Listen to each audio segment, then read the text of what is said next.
Miami Hurricanes host the Cardinals coming down on Friday night in what is their hardest game left on their schedule. That's just the way it is in the ACC. That's why they're only getting one bid unless somebody beats Miami in the title game. And I considered this being a potential letdown spot for Miami if they had such a huge lead in the ACC race where they could drop one and still make it to the title game. That is not the case. Virginia, Duke, and Georgia Tech all are undefeated in ACC play. So Miami has to win out to ensure they're in the title game. And they should get there with ease. It is the most complete team in college football, on par with Ohio State. Carson Beck has completely picked up where Cam Ward left off. The receivers are equal to last year, maybe a little better. Malachi Toney, the stud true freshman wide receiver, completely took over the Florida State game. It's such a revelation compared to last year. But the biggest revelation, the biggest difference for Miami is the defense. They're not going from bad to average. They're going from terrible to elite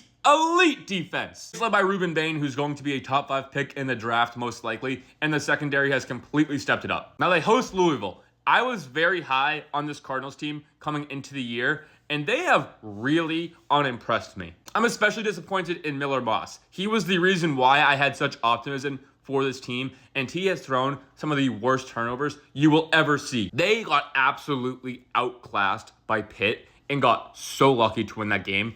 But they really dominated the Virginia game and should never have lost that, so it kind of equals out. But even then, they were trailing James Madison, I think, in the fourth quarter and pulled away late. The offense just has to get off to a fast start, which they have not done this season. I don't think this Miami defense is a good spot for them to have their first fast start to the season. However, Miami's only minus 13.5. I thought that number would be much higher, and the majority are on Miami. Definitely lean Miami. I likely will not bet the spread. I may tease it down or bet them in some other fashion.